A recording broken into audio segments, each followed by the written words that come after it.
Kwa majina naitwa Emmanuel Thomas, kiongozi katika kijiji hiki cha Impala A, kiongozi wa Impala A Madrivatoi. Sasa siku ya Jumatatu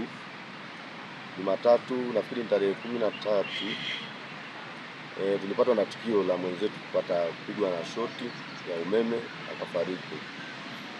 Alipigwa na shoti ya umeme anaitwa, kwa majina yake anaitwa Amani Joseph Makoe. Ndio tunavyomfahamu hapa kijijini.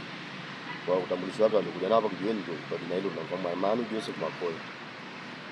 Siku ya tukio alikuwa anapakia yeye asubuhi ile, akachukua mteja, alikuwa anafuatana naye kwenye kilo, ni mimi mwenyewe nikapakia naye. Sasa kutokana na changamoto ya njia ya Philips kufungwa, nilazimika tu tunapita mahakamani kwa kupandia njia ya tingatinga. Sasa issue iliyotokea ni kwamba shida ni kwamba kuna jamu sana. Sasa hivi kutokana na njia ya Philips kufungwa, jamu zilikuwa kubwa sana. Kwa hiyo tukapita njia ya tingatinga, mimi nikapita tingatinga, yeye akanyoosha kwenda kupandia kanisani karibu na Mafaa House. Akapandia hiyo njia, mimi ndio nimepita tingatinga kufika pale maeneo ya Jimkana. Natokea Jimkana kuingia barabarani sasa kupandisha, tunataka tuitafute Mount Meru Hotel. Maana abiria tunaochukua hapo tunatafuta kwenda Mount Meru Hotel, alafu waende upande hizi za Usa. Kwa maana hiyo kwamba ni lazima upite Mount Meru alafu utokee upande wa pili wa barabara kuu inaenda Moshi, ili uweze kumpa huduma huyo mteja ambaye atakuwa aende Usa kikamilifu. Sasa alipotokea yeye upande wa kanisani, mimi akanikuta tayari nimefika pale Jimkana. Kufika pale nataka kuomba kuingia barabarani, naona kuna lori kubwa la container. Nimekuja pale naona kama kuna ajali, kwa sababu ni container imevuta waya juu za umeme. Kuangalia hivi naona imeburuta waya mmoja umekatika huko chini upande wa kushoto, ambako ndo ndugu yangu Amani alipofikia pale, kuna waya ulikuwa umeburutika chini. Huku kwetu ambako ni upande wa kulia hakukuwa na waya wote. Tulikuwa tuna uchochoro ambao unaweza ukapita kwa toyo, lakini gari haiwezi kupita wala bajaji. Unapita na toyo, unapitisha watu. Basi hivyo. Sasa wakati namuona Amani upande wa pili, Amani namuona pikipiki nzima akawa anapiga kiki. Yuko na mteja wake bado anapiga kiki. Anapiga kiki mbili, pikipiki kawaka. Ilivyowaka, kwa sijasikia maelekezo ya askari alikuwa anamueleza nini. Kwa sababu yeye alikuwa yuko yeye na mteja, na bado kuna Madrivatoi pia walikuwa nyuma yake. Walisimama wote. Baada ile pikipiki kuwaka, wakati askari pia alikuwa papo na nini traffic, akawasha ile pikipiki akapita upande ule wa waya. Sasa sikujua kama ile traffic kweli alimwambia bwana usipite huku kwa sababu kuna waya shoti, au ni kwamba tu alikuwa anakataza usipite. Lakini sasa kwa maelezo, kwa mimi ninavyofikiri, ndugu yangu alivyoona kwamba bona anakatazwa kupita huku, lakini maadamu kuna njia anaweza kupita na toyo, akaamua tu yeye kupita. Unaona Lakini mimi na imani kama ule askari angemwambia kuna shoti ya umeme, uone waya labda huko hapo umening'inia, utakuwa na shoti ya umeme usipite, nafikiri hata yeye mwenyewe angebadilisha njia kuja huku kulia ambako tuliko tupate njia huko atuondokea hivyo. Lakini sasa haikutokea hivyo. Matokeo yake jamaa yetu akapita huko kwenye waya. Sasa impact ya kupigwa shoti, mimi sasa hiyo nimeimiss kwa sababu nimeshapita kulia, kwa ile container imeshatutenganisha. Kupita kulia kule, naenda napeleka abiria narudi, ndio nakuta pikipiki imelala chini. Sasa pembeni ya container imelala, najiuliza nani tena huyu? Kuangalia pikipiki bwana kama ni ya Amani.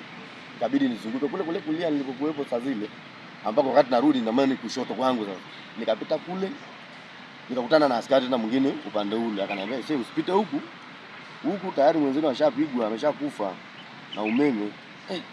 Nikaamaki hapo, nikazunguka kule nikaja huku chini sasa ambapo nilikuanzia.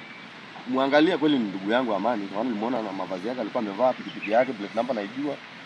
Hapo ndo nikaingia taharuki. Kwa kweli ni tukio ambalo limetushtua sana. Limetushtua, limetuacha dilema, kwa sababu kama viongozi hapa tunashindwa tufanyaje. Kwanza changamoto nyingine iliyokuja ni kwamba ndugu yetu hatumjui sana, ametokea Kigoma.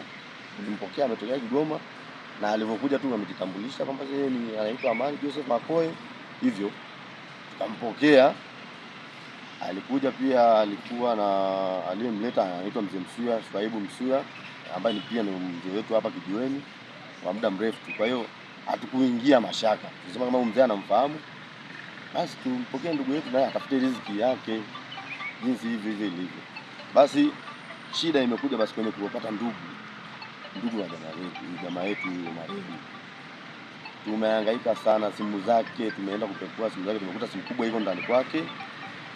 Tumechukua simu kubwa kuangalia haina line, tumefanya kurudisha line ambazo zilikuwa kwenye simu ndogo anazotumia marehemu, kurudisha kule, kuangalia namna ya kufungua tupate japo details zote. Simu ile kwanza tulikuta changamoto moja kwamba ina password tumeshindwa kuchukua chochote kutoka pale. Kwa hiyo kabidi twende Samsung, maana ni simu ya aina ya Samsung. Tukaenda pale tukaomba msaada kama wanaweza kutufungulia ili tuweze kupata chochote, labda namba za ndugu zao huko nyumbani. Kwa hiyo hatukuweza kufanikiwa. Samsung walitujibu kwamba tukiflash simu ina maana kwamba details zote zimeondoka, inakuja simu mpya kama mpya tu. Kwa hiyo walitushauri angalieni mtu alikuwa anakaa naye karibu, kama anajua password yake basi mtapata msaada. Hapo tukawa tumeishia dilema. Lakini baada ya kutoka pale tukaelekea polisi tena, tukapeleka dokumenti zake zote tulizopata ndani kwake. Kaenda tukaelezea issue, kuna askari tulikutana naye kwa jina nimemsahau kidogo, lakini yupo, alitupa ushirikiano mkubwa sana. Tukahangaika kutafuta, lakini baadaye kwenye hii simu ndogo, simu zilizoingia, zilizopigwa za nyuma, miss call hizo, tukakuja kupotea namba moja ambayo ni nafikiri ni ndugu yake. Mpaka sasa tulipata hiyo namba, askari akawasiliana naye akasema niko Kigoma, majina yake alitutajia lakini sikumbuki. Baada ya kupata namba hiyo tukawasiliana naye, akasema naomba nitumie picha. Tumemtajia majina yote, Amani Joseph Makoe na Aram Alfred Silveri, maana bwana alikuwa na changamoto ya majina mawili anayotumia. Aliapa kabisa mahakamani kwamba majina yote ni ya kwangu. Nafikiri alikuwa na issue zake tu, ana za kiofisi ambazo zimemfanya atumie majina mawili. Sasa baada bwana yule kutaka kutumiwa picha, tukamtumia picha kwa njia ya WhatsApp. Akasema kweli huyu ni ndugu yangu, lakini kwa sasa niko Kigoma na kwa sasa siko karibu na familia, naombeni nifike nyumbani, nitawapa namba za nyumbani kabisa kutoka nyumbani, ambako sasa hatujajua nyumbani ni wapi. Niko Kigoma na hatujajua kijiji. Kwa hiyo basi ndugu yangu, tupo ushirikiano wa kutosha, kwa sababu tumebaki hatuna msaada. Tumepata tatizo lakini msaada tunakosa pa kuanzia, tunafanya nini? Kwa sababu huwezi kufanya maandalizi ya msiba bila ndugu. Hatujui tunasafirisha, hatujui tutafanyia hapa. Kwa hiyo tulikuwa tunataka ushirikiano wa ndugu, wajitokeze, wafike sehemu tulipo, tushirikiane, kwa sababu msiba wote ni wa kwetu. Si huyu bwana tumekaa naye hapa zaidi ya mwaka na nusu. Ina maana tayari ni ndugu yetu. Hatuwezi kumwacha kwa namna yoyote. Kwa hiyo tulikuwa tunaomba msaada, kwa sababu yule bwana baada ya kutuahidi kwamba atatuunganisha na ndugu zake hajafanya hivyo. Baadaye tu alimjibu yule askari, kuna ndugu yangu yuko Mbeya, tutafanya mawasiliano naye, alafu atampigia aliyoko Arusha. Walitaja tu kwamba maeneo ya Usariva. Kwa hiyo tulikuwa natamani hata huyo wa Usariva basi akisikia interview atutafute sisi. Tuko tu hapa Impala roundabout ya Kijenge hapa. Ndio kijiwe chetu kilipo. Panaitwa Impala. Hata akifika kuuliza kwa mtu yote anafikishwa tu hapa, kwa sababu taarifa za msiba zimeshaenea. Hata wateja wetu wengi wanajua na wanatamani kutupa msaada, lakini sasa tunashindwa tunaanzia wapi. Kwa hiyo tunaomba sana interview ifika popote ilipo, kama unamjua huyu bwana kwa namna yote, tunaomba utufikishie hizi taarifa kwa ndugu zake, rafiki. Yaani bwana amekaa Arusha muda mrefu na kuonekana. Lakini sasa sisi tulikuja kuona naye baada labda ya miaka mingapi sijajua, lakini mwaka tangu tuona naye sisi hapa tunakuwa mwaka na nusu tuko naye hapa. Kwa hiyo tunaomba sana, kwa unamfahamu, wewe ni rafiki yake, wewe ni ndugu yake, tufikishie hizi taarifa ziwafikie ndugu kabisa. Twende moto tuone mwili, wahakiki mwili wao, basi tuendelee na taratibu zingine za mazishi, kwa sababu wote tuko hapa sasa ni ndugu. Kwa hiyo hakuna kitakachoharibika. Kwa hiyo sisi tunaomba tu kikubwa sana, ndugu ajitokeze, maana hii siku ya 3 inaenda sasa. Siku ya 3 inaondoka, hatuna msaada wote. Tunashinda pa kuanzia ni wapi. Namba za simu ambazo labda mnaweza mkapatikana nyie sasa kama viongozi wa bodaboda Impala A. Namba yangu ya simu mimi ni kiongozi wa bwana Fedha hapa Kijiweni, lakini katibu na mwenyekiti yupo. Naomba nitaje namba yangu kwanza. Mimi namba yangu ni 0685 298 286. Naomba nirudie 0685 298 286. Namba ya katibu wangu wa Kijiweni ambaye anaitwa Mudi ni 0689 41 85 95. 0689 41 85 95. Namba ya mwenyekiti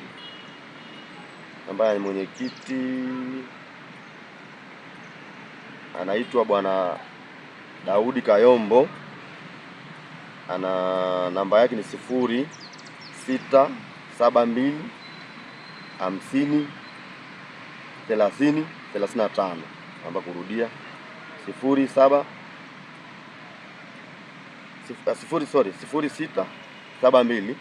50 30 35.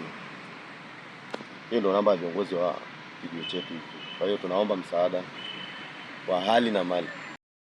Naitwa Mohamed Isa, jina maarufu Mudikocha, ni katibu wa waendesha bodaboda Impala A.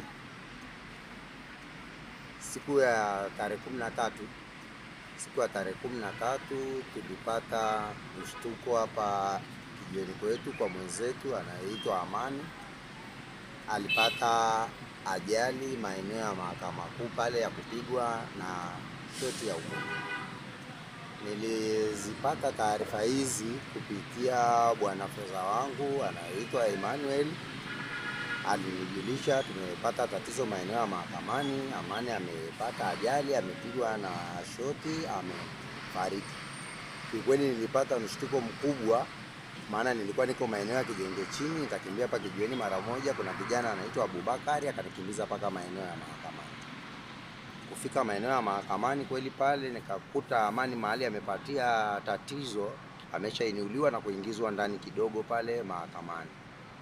Kwa hiyo kwenda pale kumwangalia kweli nikamkuta ni Amani amelala, amenyooka, lakini mara nataka kusema huyu si Amani.